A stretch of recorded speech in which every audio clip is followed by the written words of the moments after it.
Jadi tanggal 2 Februari korban pernah ditatar oleh anggota GT dan menyebabkan lebam-lebam ya. Pas kejadian yang viral ini sebenarnya kejadiannya itu di tanggal 13 Februari. Di sana ternyata dia ditatar lagi, tapi tatarnya itu jauh lebih parah karena penganiayaan yang didapatkan itu lebih parah dari sebelumnya.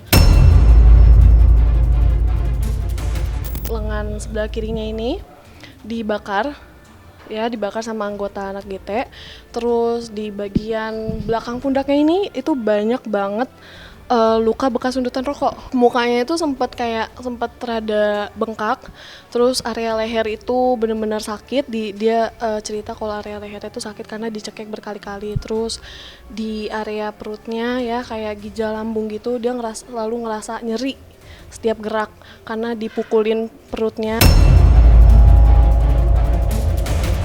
Jadi bener-bener nggak tahu ada kejadian seperti itu. Karena kalau benar-benar ada kejadian seperti itu kita pasti larang lah, pasti kita udah kasih teguran keras lah gitu kan. Nggak mungkin dong ada anak-anak ribut kita nggak tahu. Ya itu dia kecolongan lah istilahnya. Ada kejadian seperti itu atau viral aja, itu kecolongan.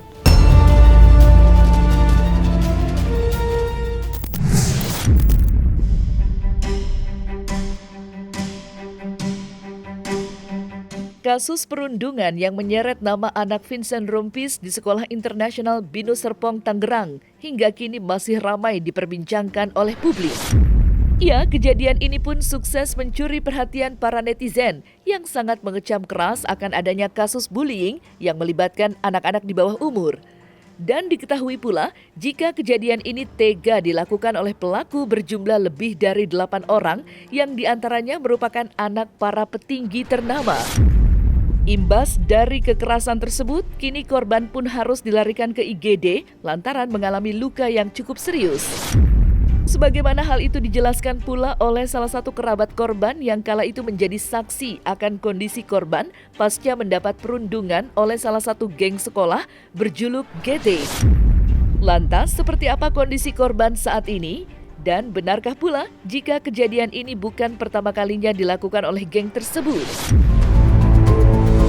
Jadi tanggal 2 Februari korban pernah ditatar oleh anggota GT dan menyebabkan lebam-lebam ya. Di situ belum separah yang kayak di situ belum mungkin udah dapat sundutan rokok juga. Udah dapat beberapa sundutan rokok, tapi di situ korban belum melaporkan kejadian ini ke keluarganya atau pokoknya ke keluarganya dia belum cerita, cuman cerita ke teman-teman deketnya aja. Ya awalnya tuh korban emang mau masuk ke dalam geng itu, dan korban juga tahu resiko awalnya masuk ke dalam geng itu tuh pastinya ada yang namanya tataran dulu. Korban menerima, makanya pas tanggal 2 korban mendapat tataran dari anak GT, korban merasa kayak itu hal yang biasa, hal yang wajar karena memang ini syarat sah untuk masuk ke dalam geng tersebut. Pas kejadian yang viral ini sebenarnya kejadiannya itu di tanggal 13 Februari. Korban diberi informasi bahwa dia udah direkrut oleh anggota GT dan diminta untuk bertemu atau berkumpul bersama anggota GT di warung Ibu Gaul atau WIG ya untuk singkatannya. Disuruh diajak ketemu di jam 3 dan korban langsung menyetujui untuk datang ke WIG di jam 3 sore, dan ternyata korban ini seperti dijebak ya. Jadi pas di sana ternyata dia ditatar lagi, tapi tatarnya itu jauh lebih parah karena penganiayaan yang didapatkan itu lebih parah dari sebelumnya. Lengan sebelah kirinya ini dibakar, ya dibakar sama anggota anak GT. Terus di bagian belakang pundaknya ini itu banyak banget luka bekas sundutan rokok. Banyak banget luka bekas sundutan rokok sama area lebam lainnya.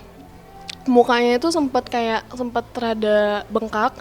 Terus area leher itu benar-benar sakit. Dia cerita kalau area leher itu sakit karena dicekik berkali-kali. Terus di area perutnya ya kayak ginjal lambung gitu, dia selalu ngerasa nyeri setiap gerak karena dipukulin perutnya. Terus di area belakangnya ini, tulang iganya ini juga dia ngerasa sakit. Makanya orang tua korban pas tahu ini dia langsung laporin ke pihak yang berwajib dan membawa anaknya ke IGD. Waktu saya ngejenguk korban, saya diceritakan bahwa salah satu pelakunya itu dari anak artis yang terkenal yang namanya Legolas, bapaknya Vincent Rompis. Itu saya shock banget sih sejujurnya. Legolas itu bagian yang mengikat korban ke tiang, dan mungkin ya Legolas juga ikut dalam melakukan penganiayaan seperti memukul dan sebagainya kayak gitu. Untuk pelaku tuh sebenarnya banyak ya, cuma yang di-up di Twitter tuh yang sempat ada di tulisan kertas itu cuma ada 8 orang. Sebenarnya tuh pelakunya lebih dari 8 orang. Sekitar ada 14 atau 12 orang yang terlibat dalam kasus itu, cuman belum ke-up semuanya karena mungkin mereka juga lupa siapa aja yang melakukan gitu. Intinya geng GT tuh geng yang ternama karena ini basis-basisan dari Binosian School-nya di sana. Ya intinya mereka cuman anak-anak jagoan aja sih sebenarnya ya. Kalau gitu sebenarnya GT ini udah ada 9 tahun. Jadi tiap generasi dia selalu ada anak baru gitu-gitu terus.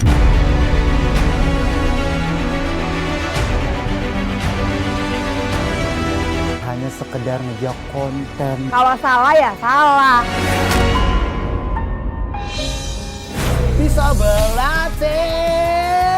Saksikan bersama saya Vista Putri pukul 18.00 hanya di Cumi. Visit di cumi-cumi.com.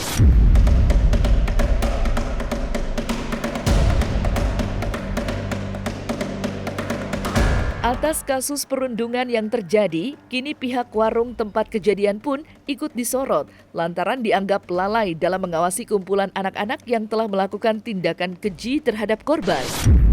Namun, dalam pengakuan yang disampaikan oleh Hermawati selaku pemilik warung, dirinya mengaku tak mengetahui jika anak-anak yang dikenal baik olehnya telah melakukan tindakan yang sangat tak pantas. Ia merasa kecolongan dan akan lebih mawas diri agar tidak terjadi kejadian yang sama. Lantas, seperti apa sebenarnya kegiatan geng GT dalam kesehariannya? Benarkah ini sindikat pelajar yang terorganisir? Udah cukup lama. Sebagian kenal ya. Iya, karena selama ini saya nggak tahu anak siapanya nggak tahu. Sama ya seperti yang lain. Sama, dia sopan, anaknya baik. Sama yang lain juga begitu. Mereka sopan di sini, baik. Gitu. Cuma ngobrol biasa aja, bercanda, ngobrol biasa. Seperti itulah seperti layaknya yang lain pada main ke sini. Gimana sih kalau anak sekolah kayak gitu. Iya. Luar biasa, kaget. Nggak nyangka bakal ada kejadian seperti ini. Saya di atas, di warung. Kejadian saya memang ada di sini tapi nggak di sini, di warung, di atas. Jadi benar-benar nggak tahu ada kejadian seperti itu. Karena kalau benar-benar ada kejadian seperti itu kita pasti larang lah, pasti kita udah kasih teguran keras lah gitu. Kan nggak mungkin dong ada anak ribut kita nggak tahu. Ya itu dia kecolongan lah istilahnya. Ada kejadian seperti itu atau viral aja, itu kecolongan. Nggak ada iya.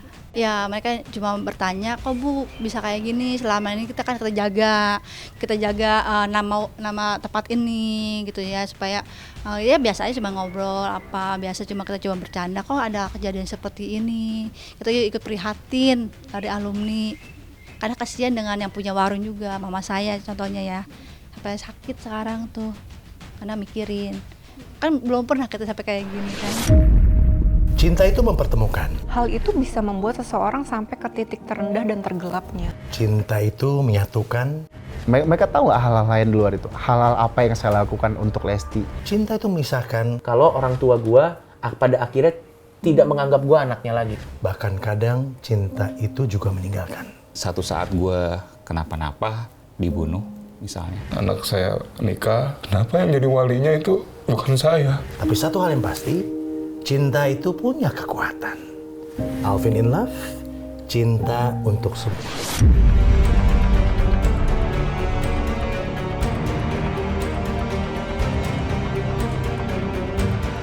Dengan viralnya kasus perundungan yang dilakukan oleh sekelompok anak dari para petinggi tersohor, kasus ini juga menjadi perhatian dari kalangan masyarakat, khususnya para publik figur yang menyayangkan dan mengecam keras akan adanya kasus ini. Lantas, seperti apa respon mereka atas kasus perundungan yang masih marak terjadi di sekolah? Ya pastinya menyayangkan betul ya, dimanapun tindakan itu berada. Terus juga ya turut prihatin sama korban bully. Kan nggak pernah ada ya aku di posisi menjadi seorang kakak, sekarang jadi orang tua, atau mungkin aku guru, ngelihat ada tindakan bully tuh aduh nggak pengen banget lah, takut entah anakku jadi korban atau saudara atau apa. Jadi pasti menyayangkan banget lah tindakan itu. Ternyata masih ada ya anak-anak yang melakukan tindakan bully. Aku deketin mereka semua, aku sampai pergi ke Dufan sama mereka bareng. Mereka ulang tahun, aku satu guru yang diundang.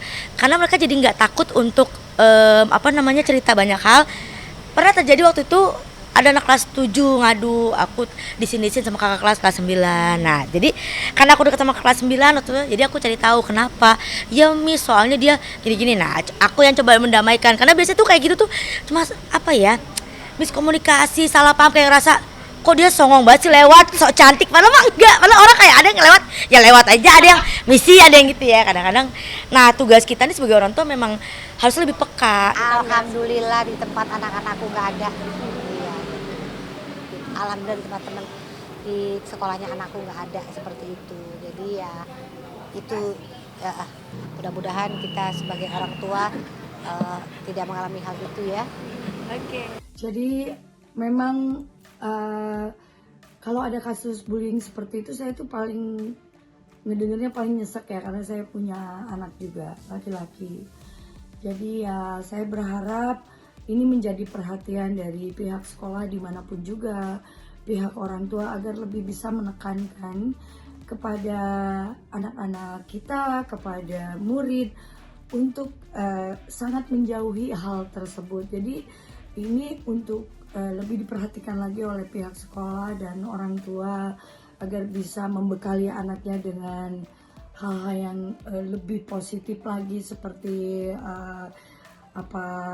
imannya dan pengetahuannya tentang hal tersebut untuk lebih ditingkatkan lagi, karena ini miris sekali ya, kasihan kan.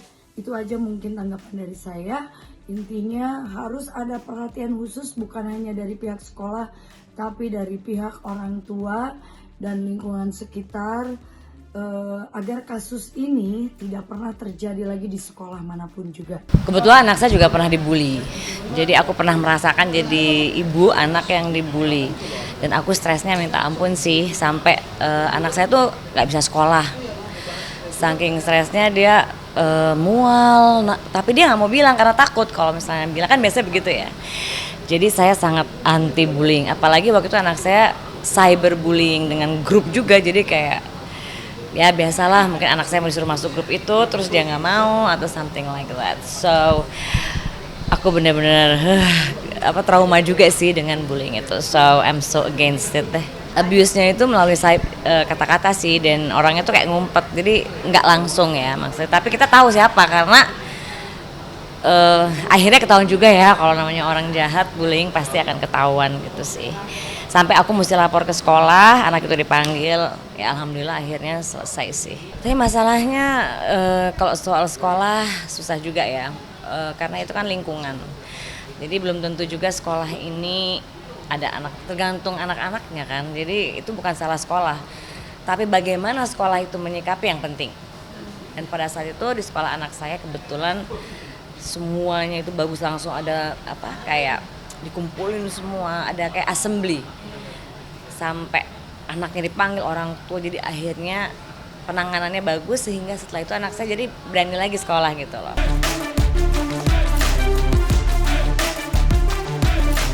Nah, selesai sudah Cumi Lovers? Saksikan terus Cumi Camp In-Depth, kabar lengkap, mendalam, dan akurat dari narasumber terpercaya. Dan jangan lupa untuk like, subscribe, dan juga share channel YouTube Cumi Cumi.